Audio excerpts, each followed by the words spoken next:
मनोज दास जो गल्प लिखिले से तो कविता लिखुले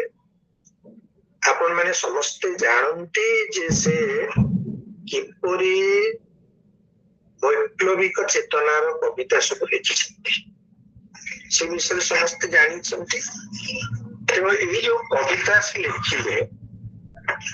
गप केते लिखिले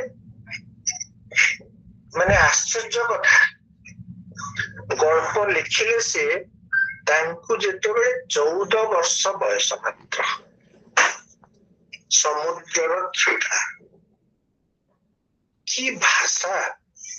माने केते परिपक्व भाषा केते शालीनतापूर्ण वर्णना एभली माने 14 वर्षर बालकटी एपरी गल्प लिखि पारंती एटा केही प्रकृतर कल्पना करि परिबे ना एवं जो संवेदनशीलता समुद्र तटरे थिबा जो अधिवासी सेमानकु समस्तंकु बाहर करि दिया जी कोन लेखुछंती मनोज दास की वाक्य तांकर कहउछंती ए समस्तंक आखिर जो नीलाभ रंग सेटा एई समुद्र तैयारी होइछि तेणु समुद्र सहित सेमाने प्रकृतरे तांकर जीवन ए सबु एते सूक्ष्म भावरे जड़ित संश्लिष्ट जे तांको कदापि अलगा कर दिया जीव एपरी भावना ही करा जाई पारे समुद्र क्षुधा लिखिले लिखिले आविष्कार गल्प से समय जो चित्र से देखी दुर्भिक्ष चित्र जो लिखिछंती से लिखिछंती सेटा तांकर आत्मजीवन मूलक जो बही देखिछंती बन्या देखिछंती बात्या देखिछंती समुद्र प्रशांत रूप देखिछंती समुद्र प्रलय प्रलयंकारी रूप मध्य प्रत्यक्ष करिछंती ठीक सेमिति मनीषर शांत रूप भी देखिछंती मनीषर अशांत रूप भी देखिछंती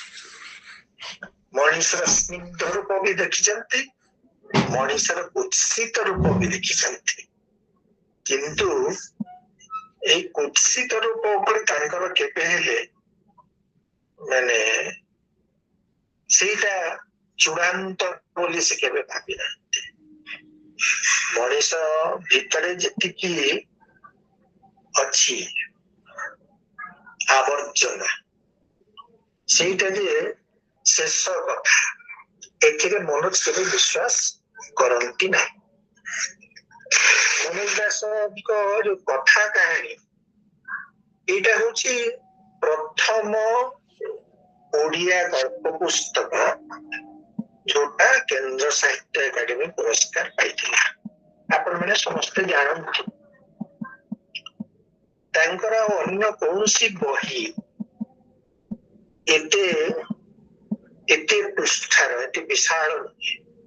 सबुठु बड़ बही गल्प बही तांकर जोटा सेटा होची मनोज दासंक कथा ओ कहानी कहीं एते मोटा है कारण से जो लिखी आगु समुद्र क्षुधा तापर जो लिखिले आरण्यक शेष बसंतर चिठी ये सब संकलन गुड़िकर जो गप गुड़िक थिला से सबू मिसाई दे आहुरी केतेक गल्प सेथिरे जोग करी ताकु से प्रकाश करछंती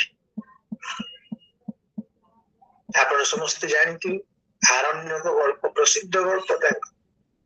आरण्यक सेटा प्रसिद्ध एपरि कि सेटा माने क्लास कोर्स जे मध्य थिला मु मध्य पढेइछि +3 पिला मानकु किंतु ताकू मनोज दास श्रेष्ठ गल्प भाव मु ग्रहण करि पाइनि एवं परवर्ती समय निजे देखिछि स्वयं मनोज दास मध्य ताहाकु तांकर गोटे सफल वृत्ति बोली केबे कहि नाहंती तांको जेतेबेले पचरा जाइछि आरण्यक गल्प विषय सेतेबेले से कहिसंती मु जो समय रे आरण्यक गल्पटा लिखिली से समय मोर गोटे आस्थाहीनता थिला मनीष प्रति मोर आस्था सेतिकी सुदृढ़ नथिला मानविकता प्रति मोर आस्था सेतिकी अविचलित नथिला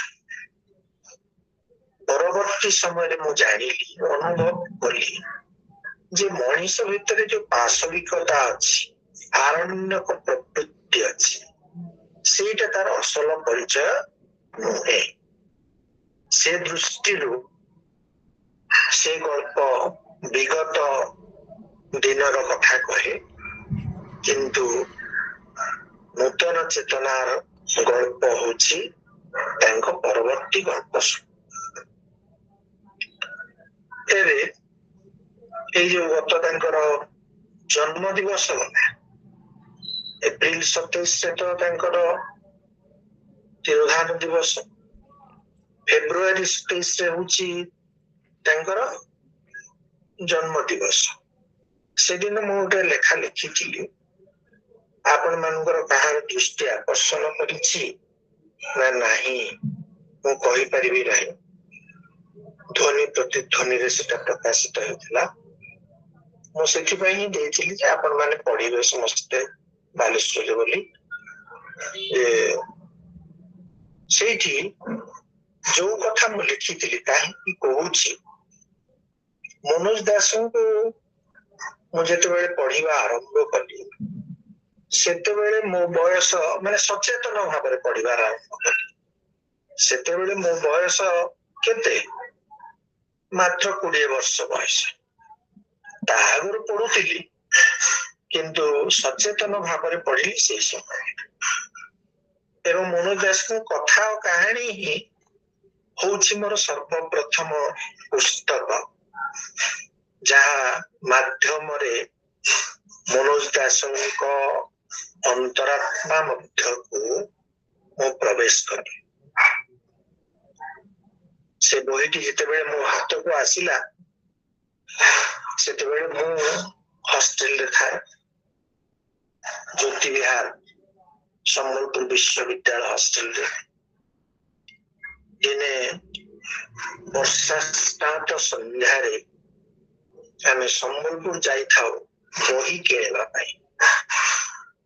मोर बड़ भाई मो ऊपर बैच रे पढ़ुथांती श्रीयुक्त मनोरंजन मेहर से जेतेबेले जाई थांती मते नहीं बही दुकान को कहले मनोज दास कथा और कहानी देखी ए बही ने मनोज दास कथा और कहानी पढ़ तापर से बही खंडिक आनिली सेटा तांकर उपहार आनिली एवं से हॉस्टल रे पढ़िबा आरंभ कली जेमिति आरंभ कली माने प्रत्येक राति प्रत्येक मुहूर्त मोर आगरे एक नूतन नूतन पृथ्वी सते जेमिति उद्भासित होई उठुथाए प्रत्येक दिन प्रत्येक मुहूर्त चमत्कार सेटा प्रकृत मो जीवन सहित माने से हॉस्टेल जीवन सहित ज्योति विहार जीवन सहित सेटा मिसी जाइछि आउ जो वैचित्र्य मानव चरित्र जो वैचित्र्य जदि सबुठु बेसी फुटी उठिछि कोठी सेटा होछि मनोज दास कथा तांगर लक्ष्मीर विषय अछि आपु पुरुष अन्यान्य कहानी अछि धूम्राव दिगंत अन्यान्य कहानी अछि सब अछि ଭିନ୍ନ ମଣିଷ ଅନ୍ୟାନ୍ୟ କାହାଣୀ, ମନୋଜ ପଞ୍ଚବିଂଶତି,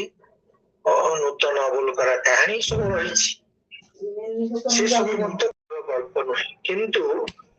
ମାନେ ଏଇଠୁ ତାଙ୍କର ପ୍ରଥମ ଗଳ୍ପ ସମୁଦ୍ରର କ୍ଷୁଧାଠୁ ଆରମ୍ଭ କରି କୋଉ ଗଳ୍ପ କ୍ଲାସିକ ନୁହେଁ। ବିଭୂତି ପଟ୍ଟନାୟକ ସେଥିପାଇଁ ଯୋଉ ଗଳ୍ପ ପତ୍ରିକା ପ୍ରକାଶ କରନ୍ତି, ଅନିୟମିତ ଗଳ୍ପ ପତ୍ରିକା କରୁଥିଲେ, ଏବେ ତ ଆଉ କରୁନାହାନ୍ତି। ସେଇ ଗଳ୍ପ ପତ୍ରିକାରେ ସେ ଲେଖିଥିଲେ ଯେ ମନୋଜ ଦାସ ହଉଛନ୍ତି କ୍ଲାସିକ ଗଳ୍ପ ସଂସ୍ଥା। ତେଣୁ ଆମେ ଯୋଉ କ୍ଲାସିକ ପଢୁଛୁ, କ୍ଲାସିକ ରେ ଆମେ ପଢୁଛୁ, କିନ୍ତୁ କ୍ଲାସିକ ଗଳ୍ପ ମନୋଜ ଦାସଙ୍କ ଗଳ୍ପ ହଉଛି ପ୍ରକୃତରେ କ୍ଲାସିକ ଗଳ୍ପ। ଏବଂ ମୁଁ ଯୋଉ କହିଲି ଚରିତ୍ରର ବୈଚିତ୍ର୍ୟ,